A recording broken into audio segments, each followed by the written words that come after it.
many people go through life never getting in touch with their greatness because of the lack of motivation to push themselves, or because they have not found something that they believe to be worthwhile to challenge them.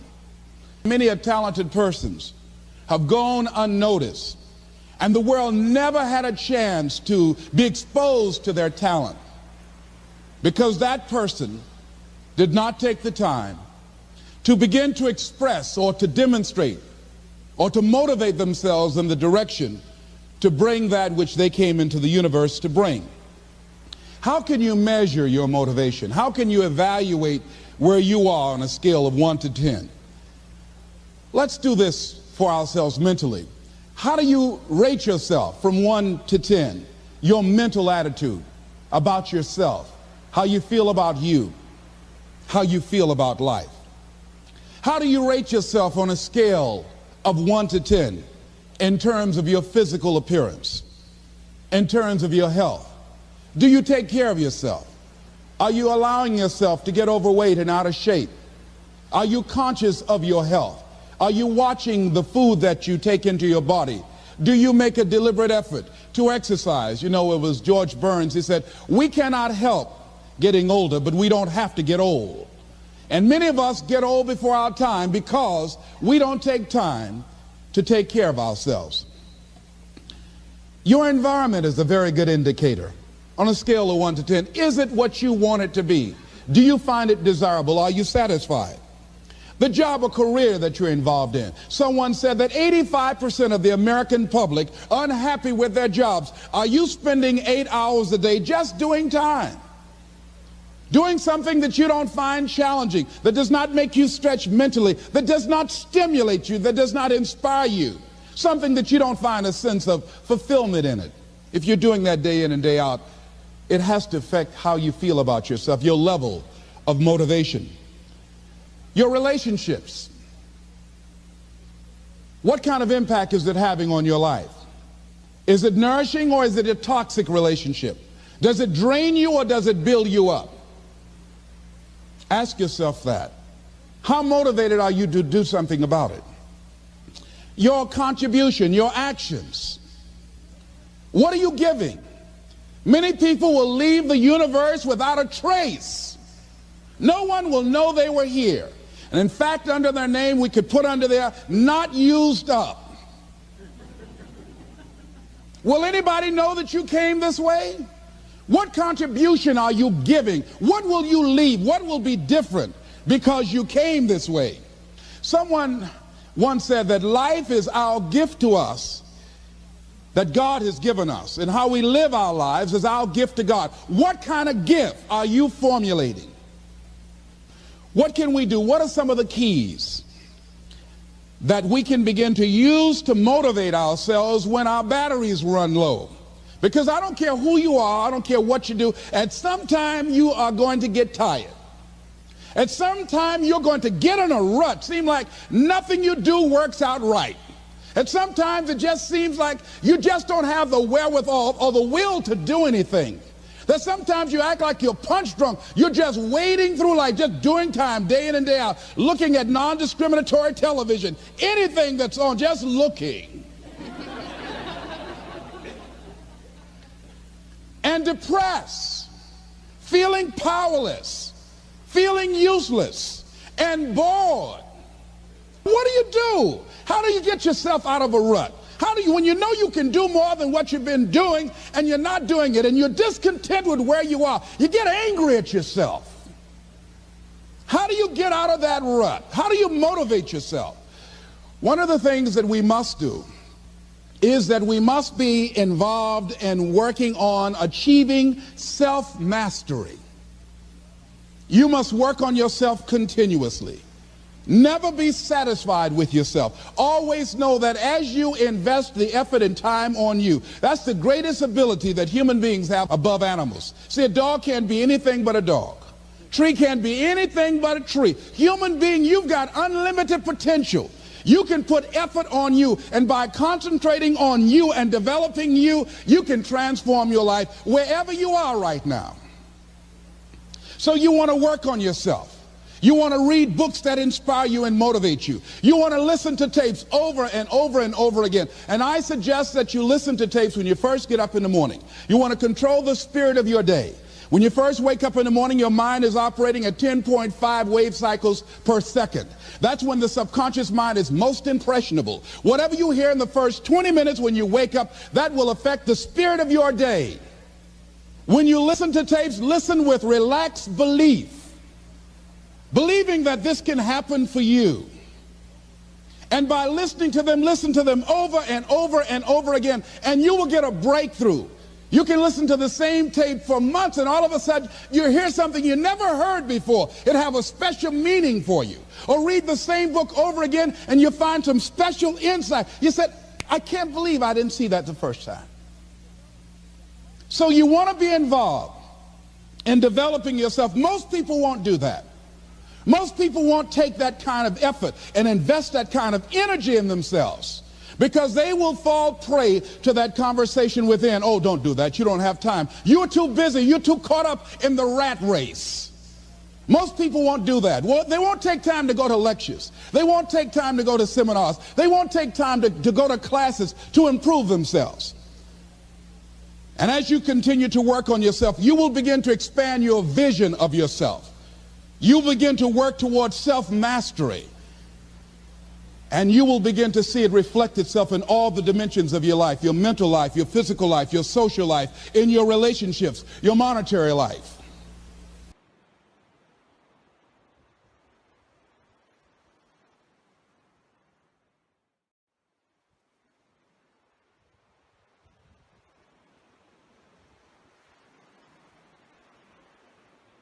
So concentrate on developing yourself. Because if you don't, I guarantee you that you will make a settlement. And most people have. And most of us already have. What kind of settlement have you made with your life? You know, when we make settlements, out of court settlements, you've heard them? That means that you decided to take something less than what you originally wanted to get had you gone into court. And the reason that you settled outside of court is because you didn't believe that you can get it.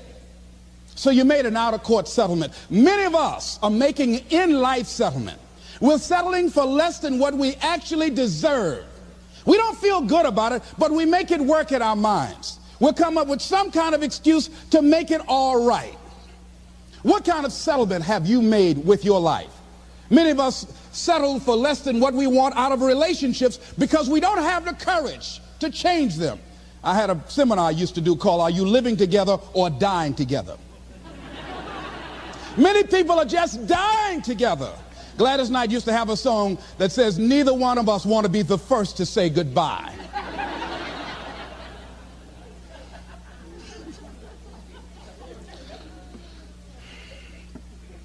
The next thing is, in order to begin to find some keys to self-motivation to drive yourself, in addition to working on yourself, and as you work on yourself, you feel good about yourself, and as you feel better about yourself, you treat yourself differently. Develop a health plan.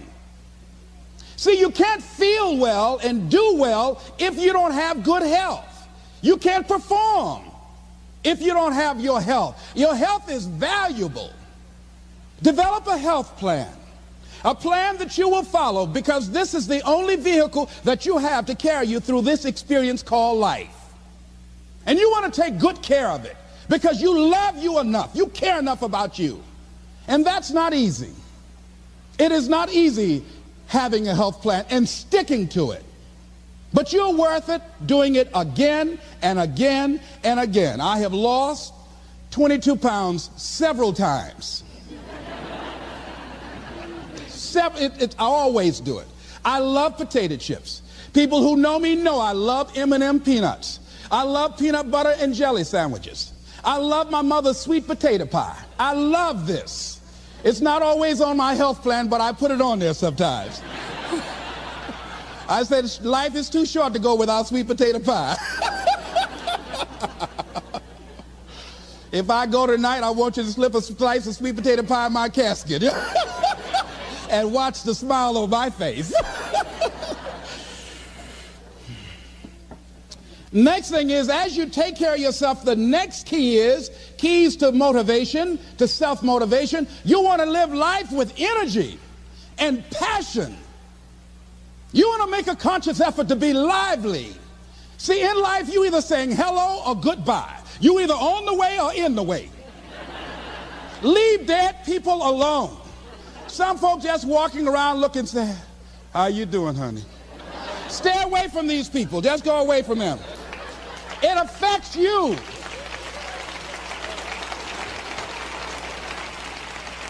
You want to smile. You want to be happy. You got a lot to be thankful for. But you watch some of the faces around you every day.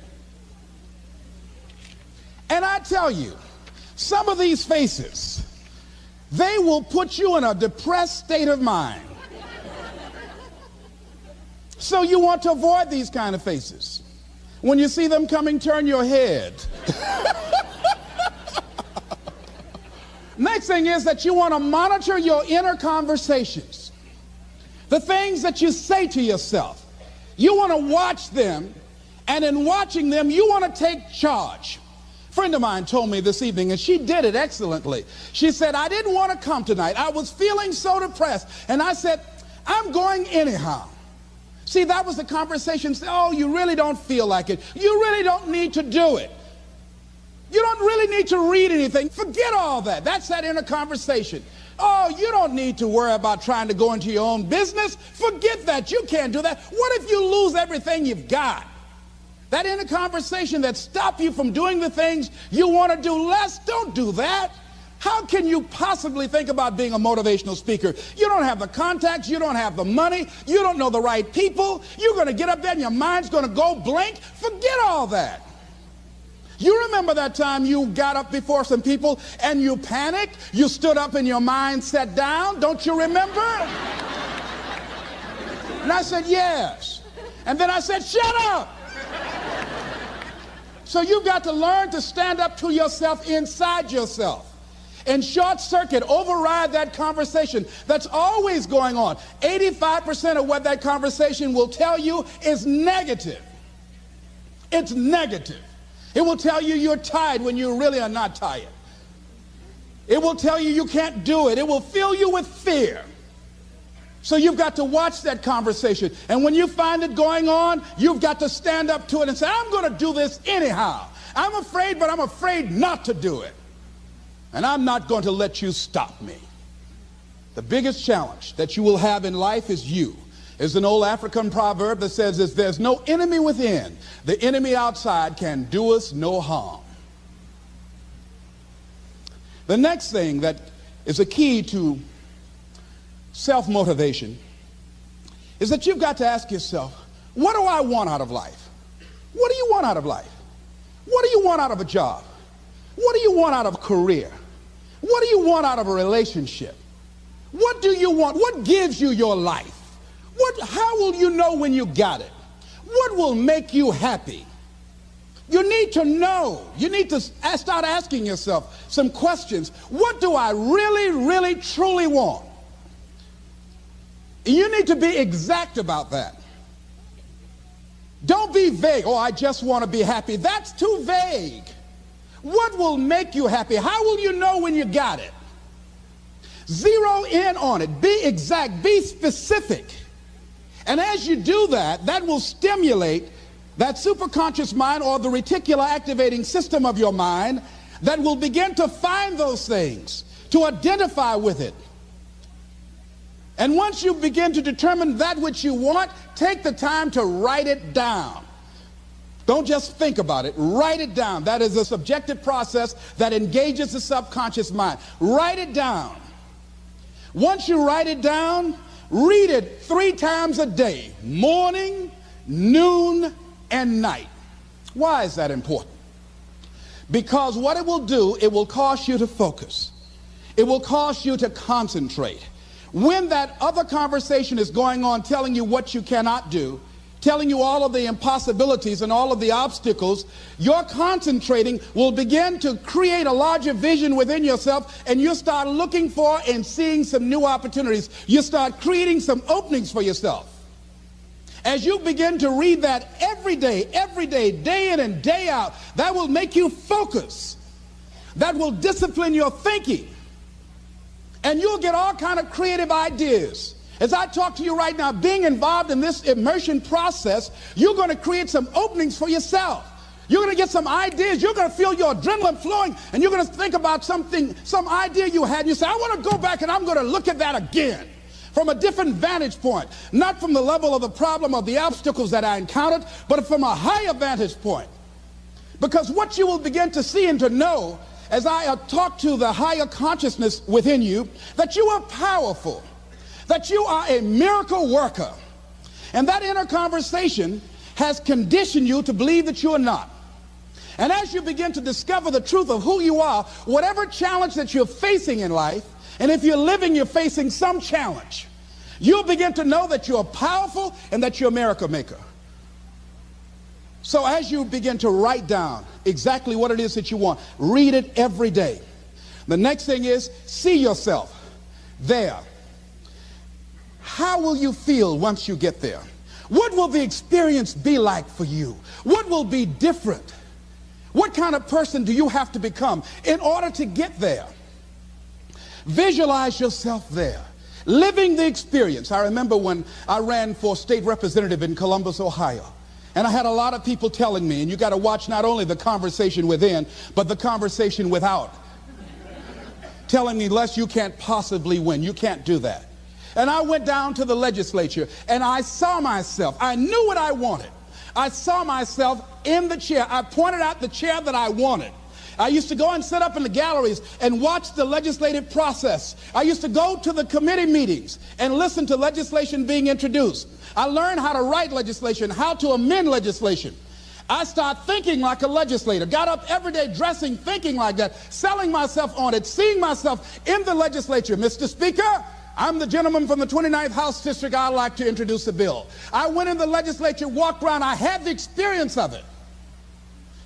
And when I ran and won against overwhelming odds, they were shocked. I won the election even before it was held because I was living it in my mind. You want to see yourself beyond your circumstances. You got a challenge, see yourself beyond your challenge. See yourself with the challenge already resolved. And knowing that all is well, seeing yourself in control and in charge of your destiny, being healthy and happy. The next thing is, it is important in the area of motivating yourself, it's important to know why you're doing it.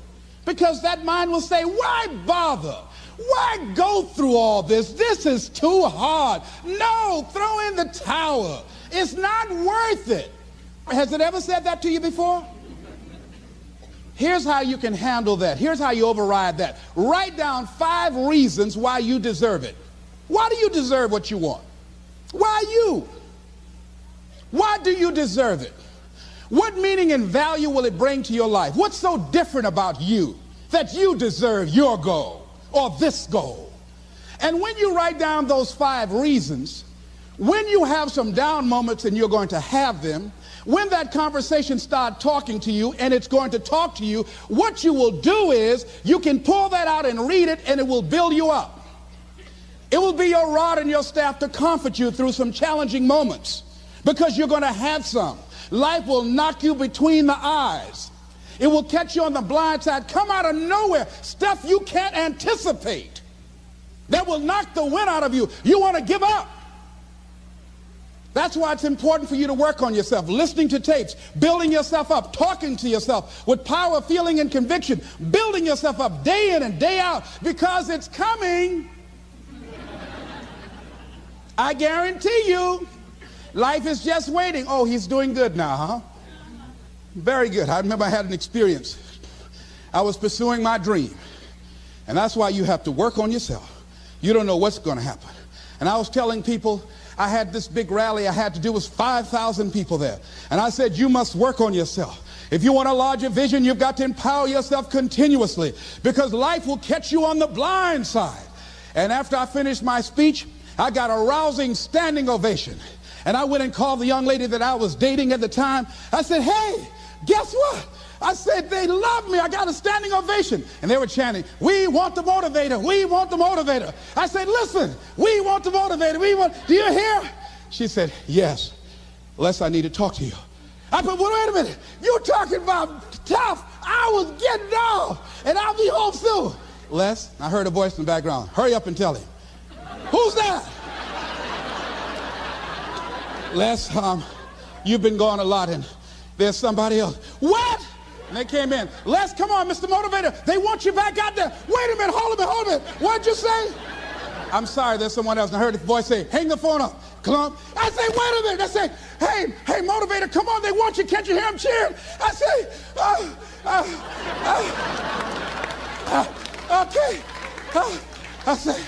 I say, when you working on a larger vision, I say, you got to really work on yourself because life will catch you on the blind side.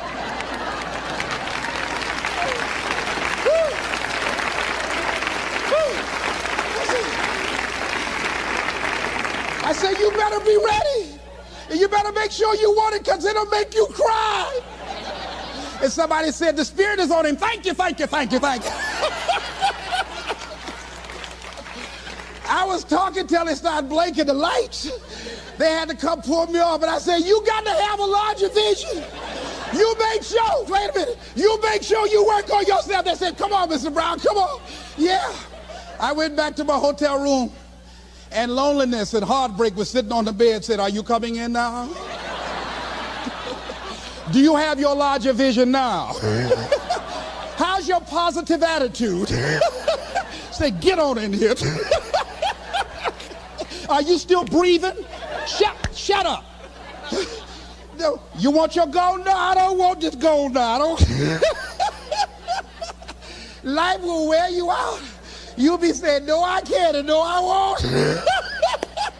You try to read it, can't see nothing through the tears. I went plundering through the drawers in this hotel trying to find a Gideon Bible, anything, you know. I said, anybody help me. Yahweh, Yahoo, anybody. Boy, I tell you, that's why you got to work on yourself. Because life will send you some curves you cannot anticipate. The next thing is that whatever you do, you want to develop technical mastery. You want to be the best at what you do. You want to master it. See, part of self-motivation is you've got to find something that gives you a strong sense of competence. Well, you become known for that. You develop a reputation of being good at doing that. You set some high personal standards for yourself. You're not competing with anybody else. You're just unfolding yourself to be the best person that you could be.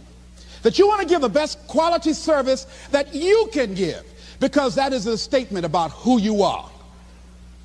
The other thing that's the key to self-motivation is recognize the fact that you're going to get into some slumps. Recognize the fact that you're going to encounter a great deal of failure in life. It goes with the territory. But in the face of that, you want to be relentless. And when you want something, you don't expect everybody to say, oh, come on in. Oh, you want this? Oh, great. We want to give this to you. You're such a nice person. You're doing it for your family, aren't you? Great. No, life isn't like that. No, many doors will be closed in your face. Many loans that you will want. And they'll say, no, you don't have enough collateral. You don't have enough credit. And most people will give up. But you've got to decide that I'm going to be fearless. I refuse to be denied. And I'm going to go all out. I'm going to be relentless. I don't care how many no's I encounter. I like something Isaiah Thomas said when he's getting ready for a basketball game. He said, I'm going to either shoot us in or shoot us out, but I'm not going to not do anything. And that's the way to go. You can't make a basket unless you shoot the ball. You can't hit a home run unless you take a swing at it. Most people won't even take a swing. Well, I probably won't make it anyhow. That's the conversation within. They probably won't give it to me anyhow. If you want something, you've got to be relentless. You've got to decide, I deserve this, and I'm going to have it. And you go all out to get it. That drives you. The next thing is that when you want something out of life, you've got to be willing to go into action. Don't wait around for things to be just right. Don't wait for things to be perfect. Don't wait for the ideal situation. It will never be ideal. There will always be a reason. Well, as soon as the children grow up, or as soon as I pay my bills, or as soon as I get my divorce, as soon as I get enough money together, do what you can, where you are with what you have, and never be satisfied. A lot of people never take a chance in life. They don't want to take any chances. They want the situation to be ideal. See, that's not walking by faith. That's walking by sight. If I can see it, I'll do it. No. That's a lot of people say, if I can see it, I'll believe it. No. If you believe it, you can see it.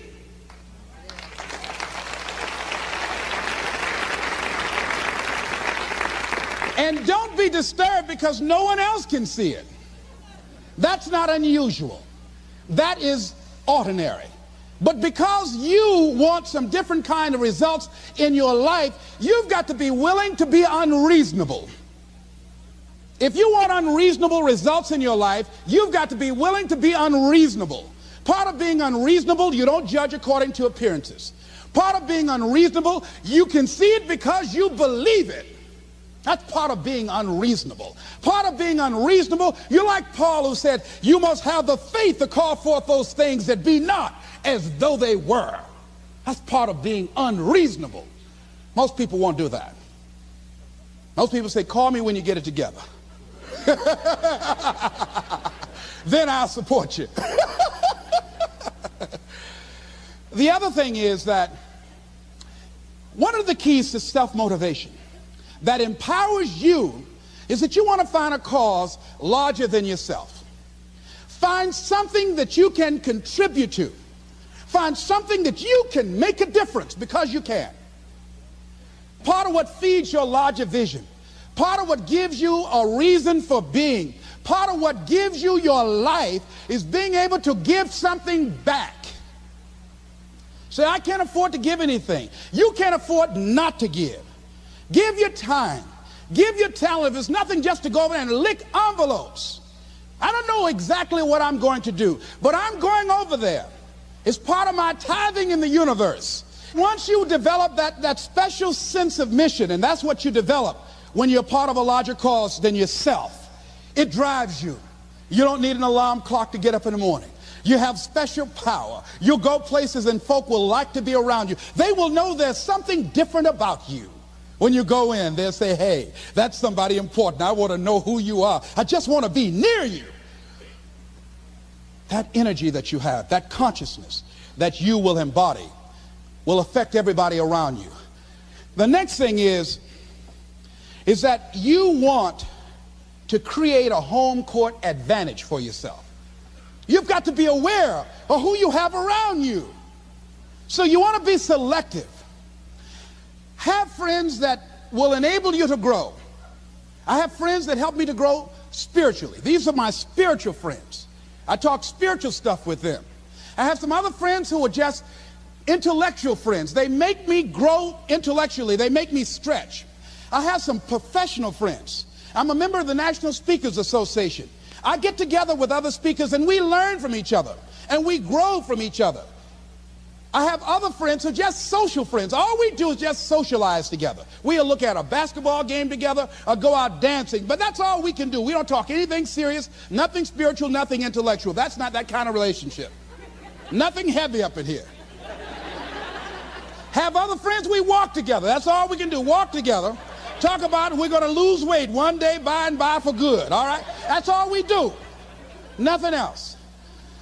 So, according to the relationships that you develop, we grow from people and projects. And the relationships that you develop can enhance and can enrich your life, or they can drain you. I know many talented people who had a great deal of potential, but because they didn't surround themselves with other people that will inspire them to transcend themselves, they never realize their greatness, and they will end up going to their grave with all their good stuff still in them. So you want to look at your relationships, the people that you're involved with, the people that you communicate with most often, and you want to ask yourself the question, what am I becoming because of this relationship? Does it inspire me? Am I motivated? Am I encouraged? Am I driven to develop myself? Am I seeking my own greatness? What kind of person am I becoming because of this relationship? Am I becoming more cynical and negative about life? Ask yourself that. The next thing is, you've got to say yes to your life. You've got to say yes. Yes to my dreams. Yes to me. Yes, I can make it. Yes, I can. Doesn't matter how many failures I've made. Doesn't matter how many mistakes I've endured. Doesn't matter about my defeats. Doesn't matter about what I've done. Yes, yes. I don't care about the fact I'm in a hole now. Doesn't matter about where I am. Yes, the last chapter to my life has not been written yet. If you judge me now, you'll judge me prematurely. I haven't exposed all my stuff yet. I'm still in the process of transforming my life. I'm still in the process of becoming. Yes.